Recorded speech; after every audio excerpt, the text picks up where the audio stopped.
Good day, everybody. Welcome to our last webinar of the year 2015. It's flown by. So as mentioned in previous months, I'm going to be doing this kind of as a recap of the Worldwide Technology meeting that happened last week in Kiel, Germany. Had a good meeting, good attendance. Same venue we've had in the last couple of years. It's a really nice venue for it.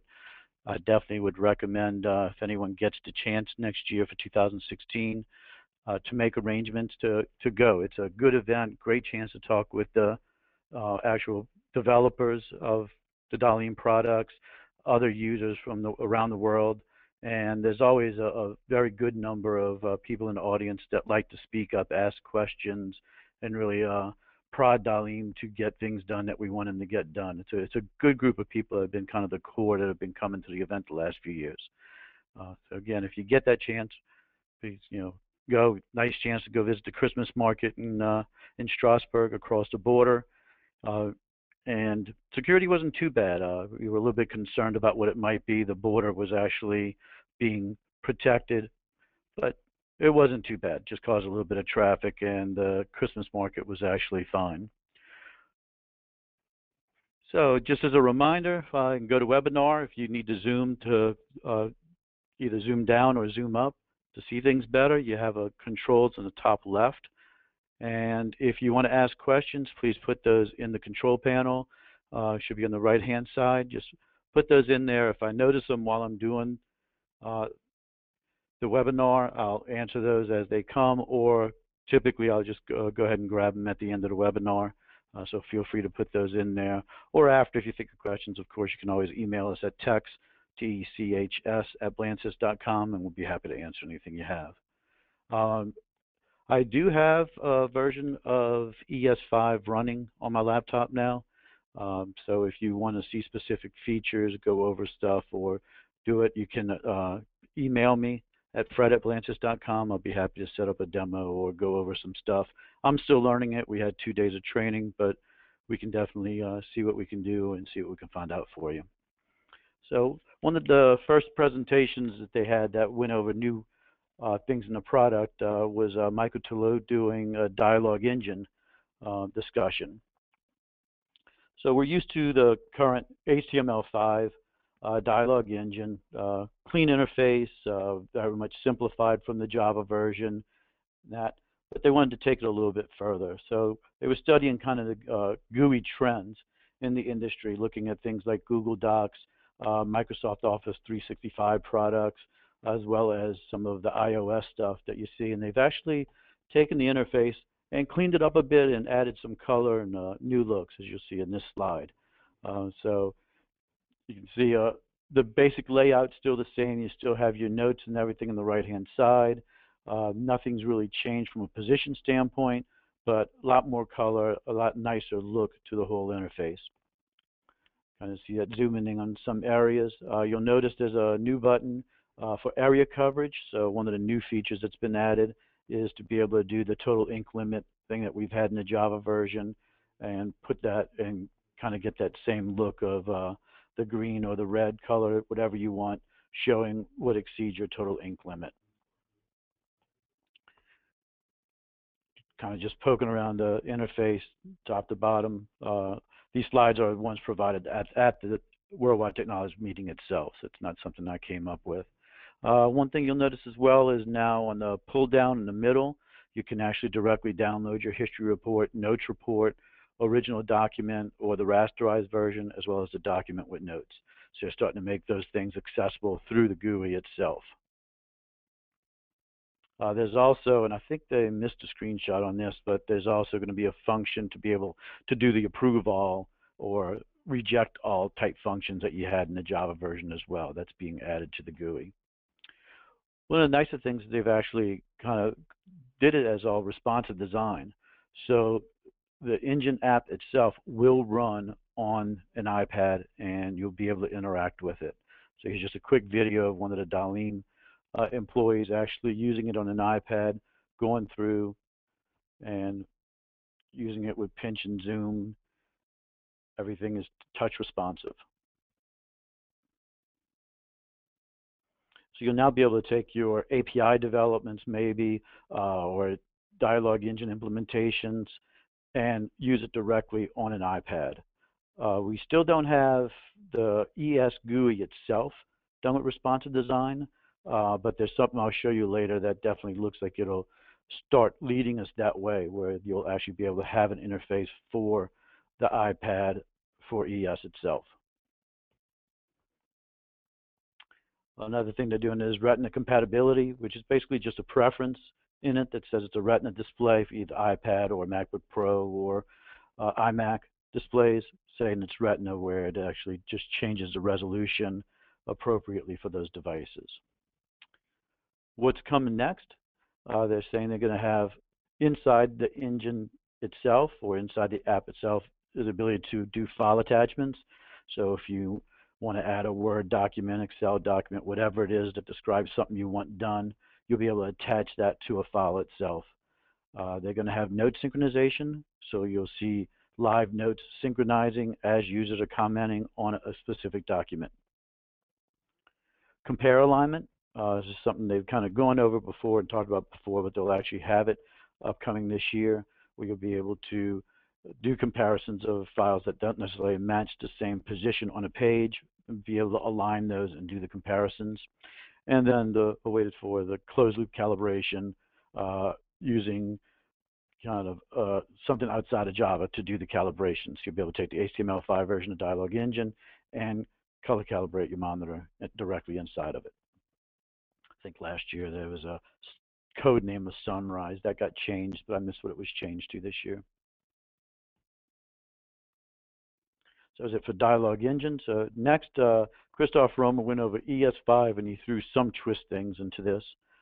So talking about those, one of the things he really concentrated on in the beginning of his presentation was just the amount of burden that metadata has been putting on the database for ES. There's a lot more metadata inside of documents. It's putting a lot of stress on the database, and they're looking definitely for ways to avoid that, or at least not ingest a lot of unneeded information. So one of those is actually to be able to have metadata you define inside of ES and tell it to ignore indexing it. So it won't read it in, it won't have it in the database or with the file at all. Another big thing was going to be a big change with ES5 is they're actually going to create kind of a sidecar file or XMP data inside the file instead of ingesting it all into the database. So it'll be backwards compatible, so it'll search the database for metadata first, then the file, which is still using Lucene indexing to index, but it'll actually, just like you have your JPEG previews and your thumbnails and all of that stored on the ES file system, it will also store the XMP data there as well for all the metadata for the files.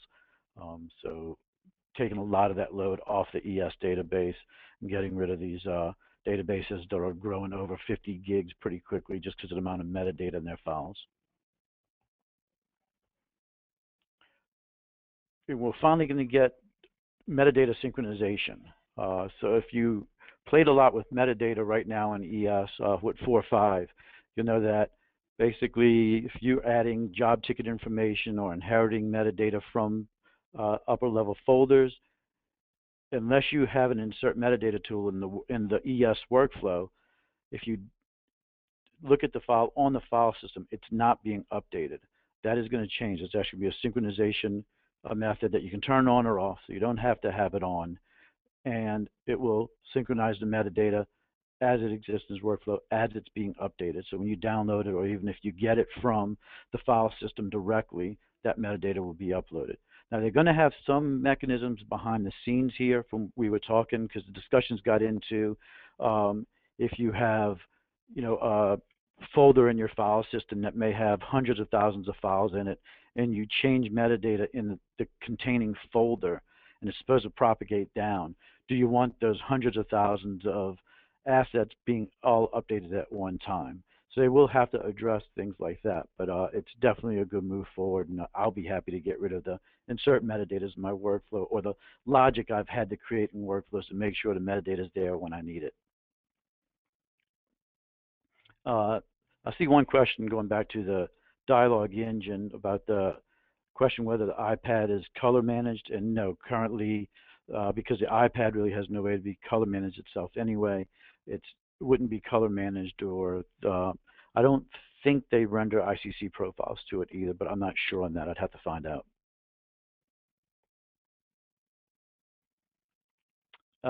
Something we talked about last year was they'll now have, and this is going to be in ES5, is the relationship between files. So you'll be able to have relationships like whether it references another one, it's derived from, it's a copy of. All of that will be in ES5. And from my discussions, my original thought on this, I thought it was going to require a new version of the InDesign plugin to do it, but apparently it can now be done without the plugin. It works basically just by some UUID document information and the XMP data of the file, or you can actually define manual relationships inside of ES. So that'll be nice to do as well. And basically you'll have kind of GUI elements that'll let you link files to each other, or it's going to happen through the job ticket. And what they're doing from that is be able to view a document with all its links. You'll be able to open up a PDF and have all of the JPEGs or Photoshop files that are placed in it opened up in Dialog Engine with it, or be able to select a PDF and download it with all of its links. So if you have retouchers that are working for markups on the PDF, but they need the actual Photoshop files to make the changes, they'll be able to do that very easily.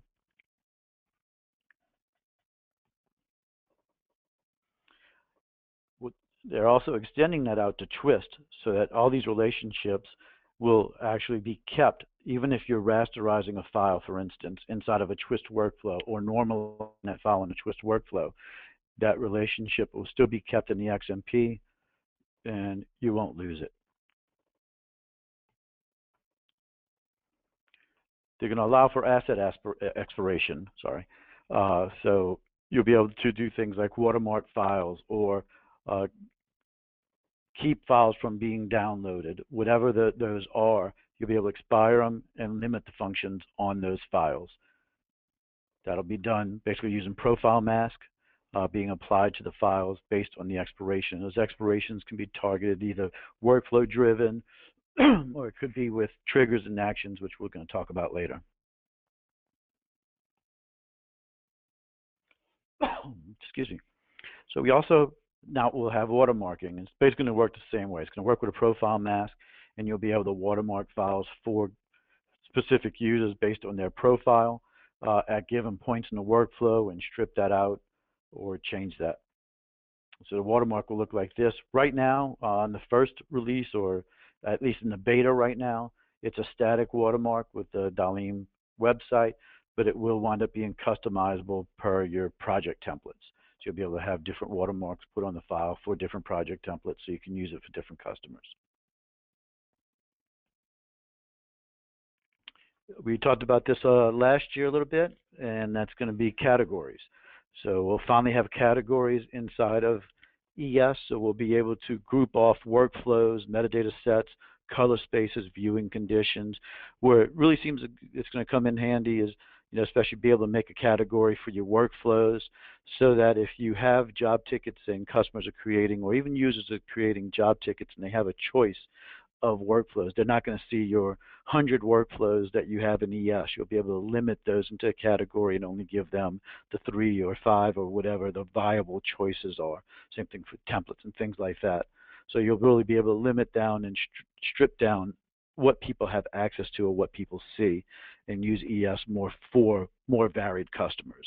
Right now, same thing with color space or metadata sets, where if you have a metadata set, basically all your customers that see that metadata set and that job ticket, you'll be able to limit that using categories. So it's definitely going to be a welcome addition. And we will be getting triggers and actions.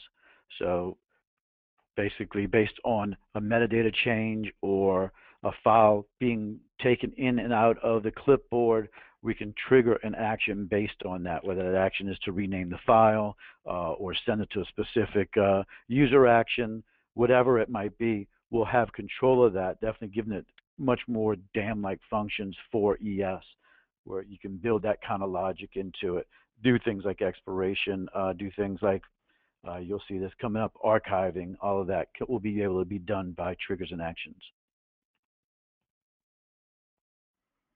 So again, showing whether it's based, you can do an event based on a metadata change, document being placed, or a document sent to a clipboard. So if you require someone to fill out a job ticket, for instance, when that job ticket's filled out, specific metadata is changed, then maybe your files continue in the workflow and they can't continue until then. So whether it's defining whether the digital edition, what kind of digital edition is being created for the files, anything like that. So it gives us a lot more power and control over the workflows, which I'm looking forward to playing with.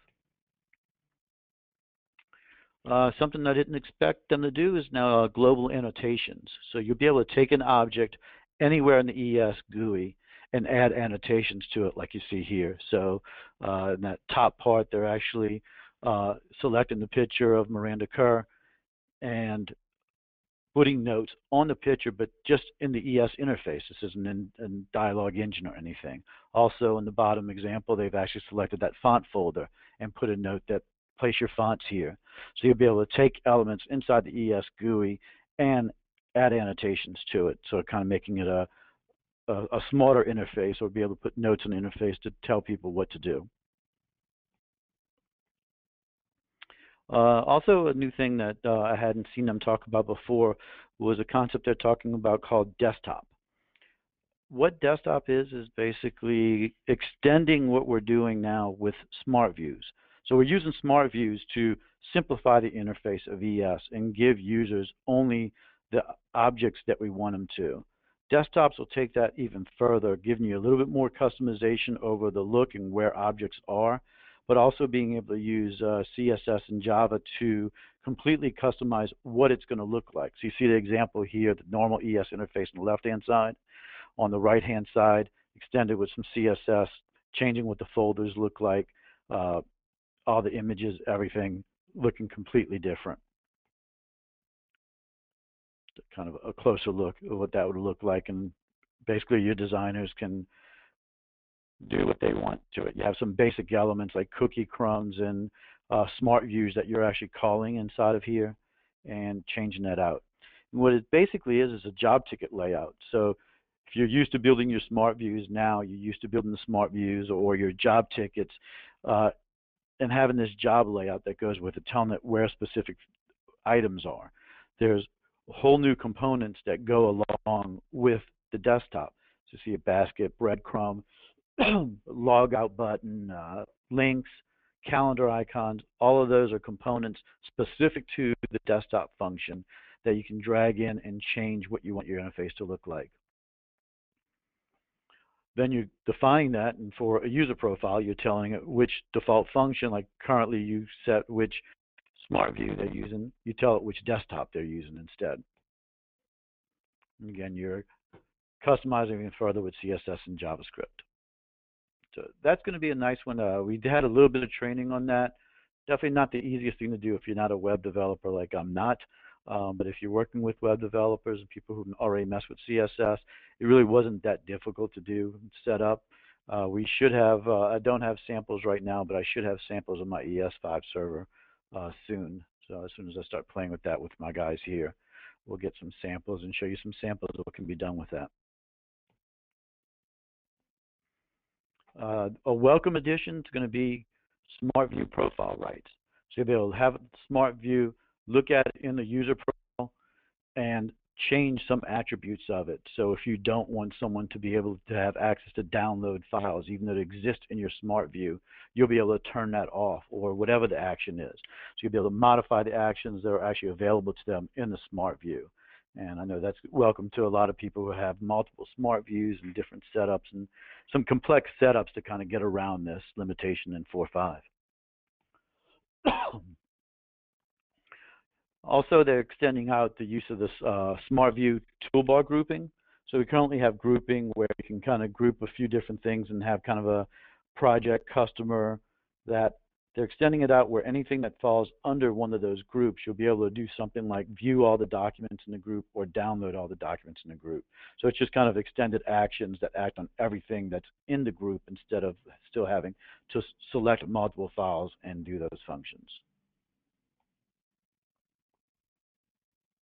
And this is kind of where it falls into a little bit mixing with Twist. They've given us inside of eTwist is now the ability to act with bundles that come from ES. So the best example I can think of this is things like the digital edition workflows, where we're taking a whole flat plan of files, we're sending it to eTwist, and then in eTwist workflow, we're having to look at specific metadata to associate the files together to make sure the filter group puts them back together correctly. There's actually now going to be a group reference that will be able to look at the whole package and handle it as one, or be able to split all the files. So we'll be able to handle those much easier inside of the eTwist workflows themselves without a lot of the logic we've had to build over the past couple of years. And you'll see there just where you can do it inside a filter group, inside of the input files tools button as well. The image action tool actually now will have the ability to ingest a PDF file directly. So instead of having to rasterize it and then put an image action, you'll be able to run the PDF file directly into image action. You'll be able to generate PNG images finally with transparent backgrounds, and how you handle those transparencies are a couple of selections there. A nice addition that they're doing is for those of you who've used user actions inside of ES, it can be frustrating because the only notification you have that it's running is if you look inside the basket, see the little play button or the green checkbox that it's done. You're actually going to have user action monitoring now and be able to monitor all the user actions that are happening and act on those as well. Same thing for triggers. So triggers will actually show up in the event log, so we can track those, know they've occurred, and be able to monitor what's going on with them. And we had Gautier. This is a little bit of a recap with something they say is new, but it's been in ES 4.5 for a little while now. But he gave some good examples of just things that they're doing with reporting with the access they have to the database now.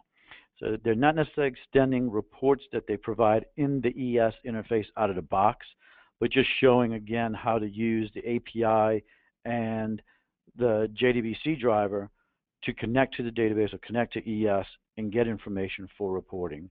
Again, with the JDBC driver, it's ODBC compatible as well, and you can do things like Crystal Report or Jaspersoft and do the reports that you want to do with basic SQL queries, normal SQL queries. Now, they're not, as I think I mentioned before in one of the webinars, they're not extending the whole database out. They're just providing, it's almost like an API through JDBC. They're providing certain table information out to the world to access. So that, and they're not allowing update statements. It's all basically select statements.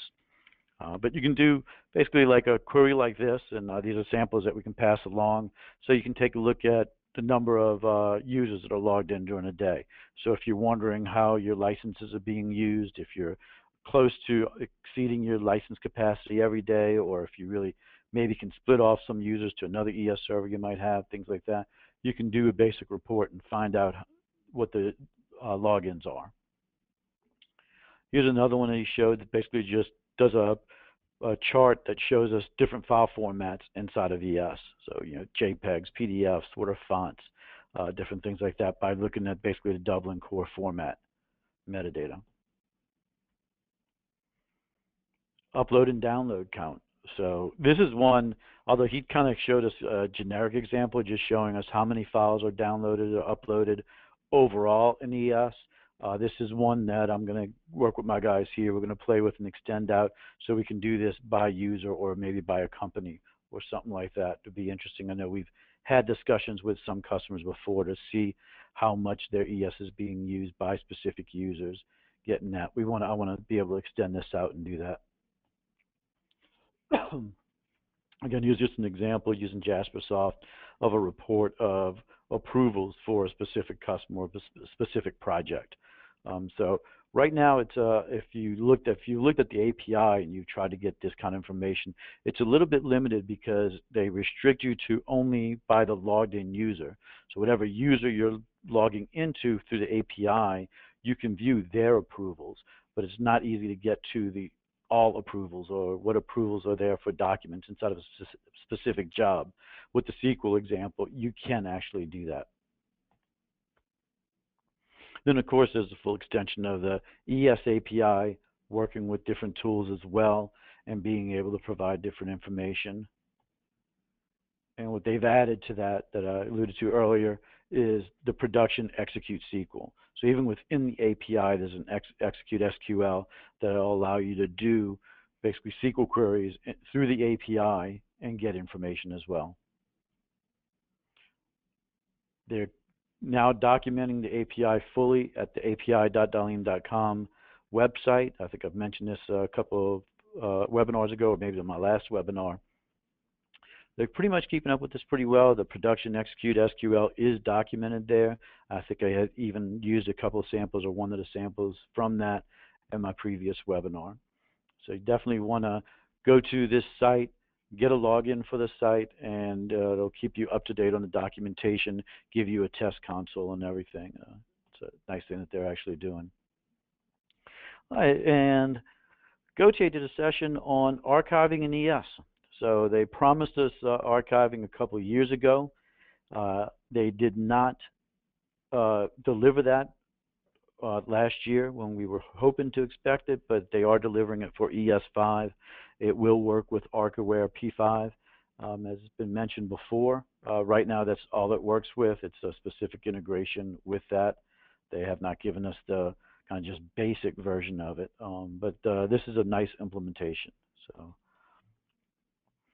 again, what archiving is for them, it's a way to save storage space and protect data. It's not an export, it's not a backup. So it's not a disaster recovery backup, it's strictly an archive. What we're going to have is a new plugin inside of ES. So you'll see a new tab inside the administrative window, and you basically use this to connect to the ArchAware P5 server. We're going to have tools inside of the workflow. So, and this is actually functioning now. Not 100% functionality because we still have to do things through parameter sets, not configurable inside the tool, but it does work. I have it working on my server, so you'll see that there's actually an archive tool here at the end of the workflow. Or it can be in a project workflow. Now, distinction there, when it's in a project workflow, it's still archiving the files inside of the project. The project will still exist. The project won't look any different inside of ES, except you can mark it completed, for instance, or something like that, so users don't see it. But all it is archiving the files. This is not a way yet, we really hammered them about this, it's not a way yet to actually archive the project off and like be able to bring it into another another ES or something like that. So it's not a method for doing that. It's just for putting the files away. They're also going to have predefined user actions, easy enough to build. I already built my own user actions for this. So you could have a user action, select files, archive them, restore them, that simple. And what you'll see is basically, you see the icon there on the top right. That shows that that file is being archived. So the request has been sent to P5 for it to archive, and it's starting to archive, and it's kind of got that yellowish tint to it. Once ArchAware is done, it'll turn green, and you'll know that file is archived. They use a profile mask that basically limits now what you can do to this file.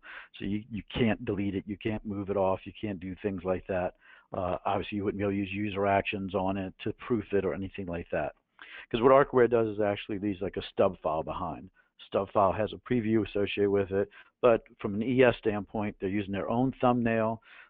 They're not changing anything in the database on the file, all metadata, everything for this file, the full history is still there, including all of the revisions, because all the revisions for the file are actually archived off. So they still don't have a way to clean up revisions. I went over that extensively with a few of the developers there, that we need a way to be able to clean up revisions, clean up some disk space. Once you're asking for the file to come back, you'll see it'll actually turn gray as it's passed that request off to ArcAware, and it'll come back in and done. One thing they're doing is by customer profile, they're setting a quota. So obviously, if you got somebody who selects a lot of files and tries to restore those, it's putting a burden on the system. It's putting a burden on your tapes or whatever you're archiving to. So you'll be able to limit that by a quota, by profile, and ask for things like an approval or something like that, whether they can go over that amount. So kind of the way that works is you have a typical ES server. It's got PDF files or whatever the files are that exist on it on disk. You have a P5 server acting as a separate server. Typically, it'd be rare to run it on ES itself, on the same server itself, but you could do that. It does run on Linux, so it's not a problem. But you'll have a P5 client installed on the ES server.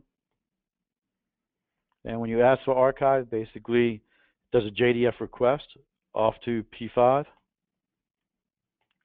You can see it going through there for the request, and then P5 will run through the client to fulfill that request. The PDF file goes away, puts the stub file in place, and writes the high-res file to tape or disk or whatever you have your ArcAware running on. And then you'll see you have your little archive icon turn green on the file itself in the ES interface. You request it to restore it. It'll come back again just through JDF, do the request, put the file back. That's simple. Really clean inside of the interface.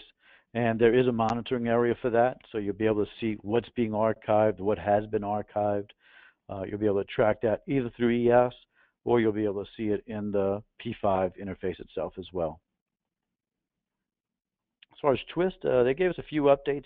They didn't specifically name what the version. I'm not sure if this is going to be called Twist 8 or not, but just a few changes. This is something we've talked about before, but they will now have the Twist editor as an installable application for Windows or OS X. So you won't have the Java runtime editor running that has problems with Java, things like that. It'll be a full application run. You'll be able to connect it to eTwist or a full Twist server with the same application, be able to connect to different Twist servers to the same one installed application on your laptop or your workstation. For pre-flight, it seems like every year they've added 40 new rules to go up to GWG 2012, and they're already working on the 2015 update for the Ghent work group. Even the Dalim guys couldn't tell us exactly what all these are because I don't think anyone has memorized which ones are which inside the interface. There's no designation of what's new or what's not. From an image standpoint, as we saw before, they're supporting PNG and a lot different now, up to 600 different variants of RAW files, and they're always working on improving those RAW files. There's going to be a 3D conversion tool inside of Twist now, so you'll be able to do conversions from Collada files to wavefront files back and forth. You can kind of see the list of different file formats here. So getting a lot more into 3D. And actually, that's one of the things I left off accidentally on one of the slides thinking about it. There is a 3D, improved 3D annotations inside of ES now. I think I actually showed this last year because it's basically the same things last year, but you'll be able to annotate on the model, rotate the model, put annotations anywhere on the model, and it's definitely an improved interface with Collada. And it won't show just a generic Collada icon anymore. It'll actually show you a preview of the file. Separation map tool has been improved, so it now handles up to 25 colors through the interface, where it was 15 before. I think they've been working a lot with some packaging customers that needed extended colors for this. A nice thing for us ES customers, most of this is automatically done by the mapping we do in ES, and we don't have to configure this tool because it is a little bit of a beast to configure sometimes. And they're going to go to APP version 4. The beta version is still on 2.6, but it will be, by the official ES5, it'll be APP version 4.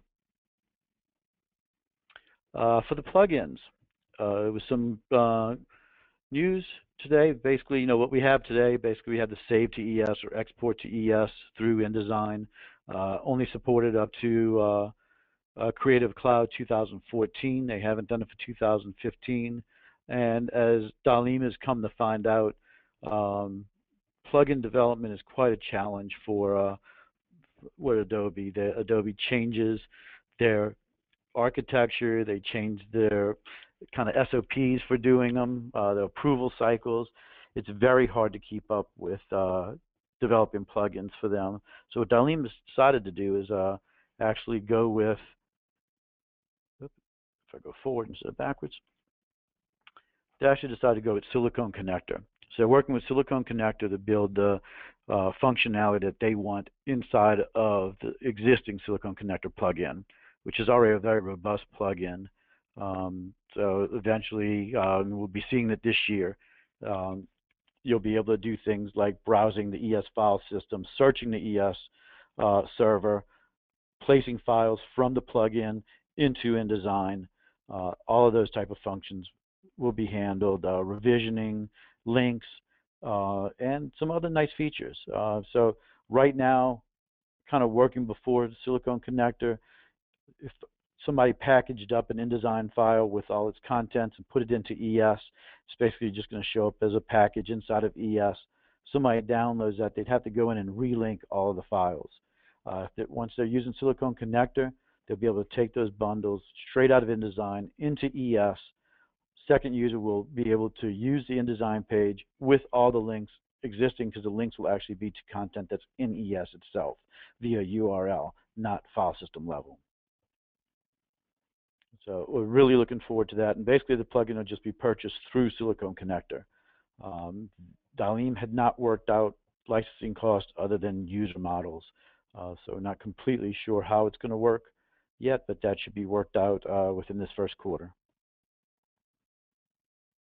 And that was just a slide showing it working inside of there. So again, the roadmap for that in Q1, they'll basically have the same functionality in Silicone Connector that we have with the plugin today. But once ES5 is officially released, I think the target for that is around Drupa, as they always try to target Drupa for things like this, which is April-May timeframe. They'll have all the features that we just looked at inside of the product. I think that one's, yep, that was it, sorry. So yeah, so just a reminder, we will be continuing these webinars next month. They've been, or next year, I should say. They've been very well attended. So you can always check our events page on the BlanchardSystems.com website, so you can see when it's scheduled, and as soon as we have the content, that content should be put in there as well. Or you'll get your typical mailers that will show you that. So let's go through some questions here.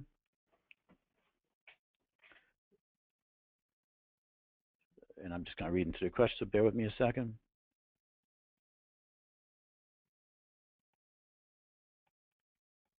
Mostly comments. That's somebody mentioning that the iPad Pro would be nice, and that there are now color features for the iPad. So I'll have to look at those and see what they are.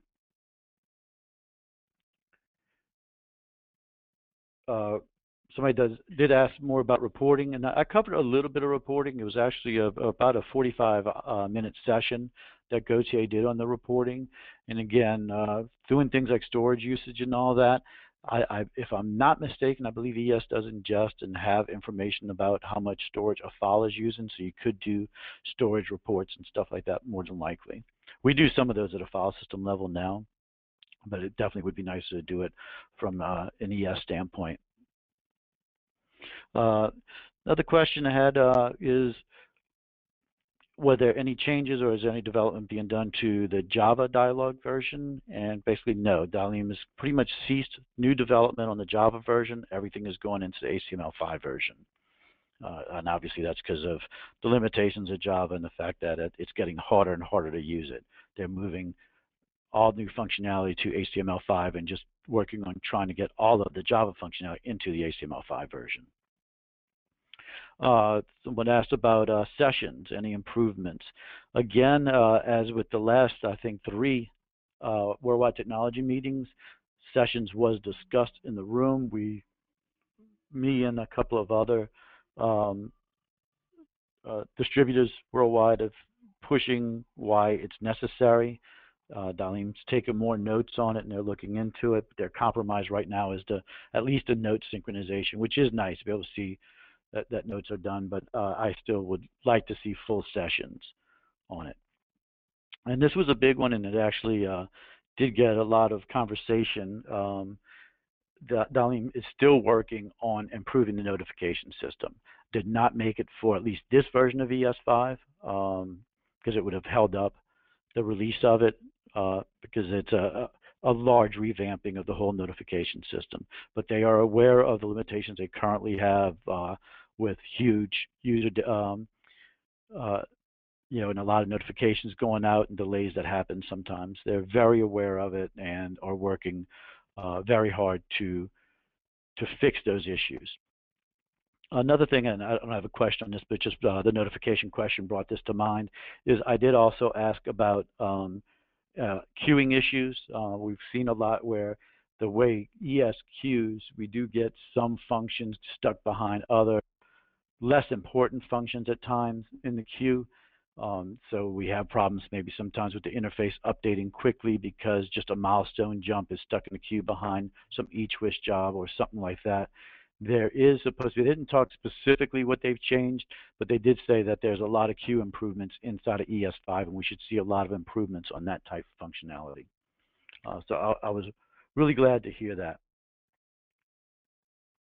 And then the last question is the general release date is we would be looking probably around May of this year for an official release. What I have installed seems pretty mature, so I'm hoping that's going to be on target. Of course, we never know what pops up, but we should at least see it in that second quarter if it doesn't slip to the beginning of the third quarter. But we should see the release by then. So I think that's everything. Again, thank everyone for attending the webinar. Hope you have a Merry Christmas, Happy Hanukkah, whatever holiday you celebrate this time of year. I hope everyone has a very happy one. And we look forward to seeing you next year, continue supporting you, and continue this webinar series. Have a great day. Bye.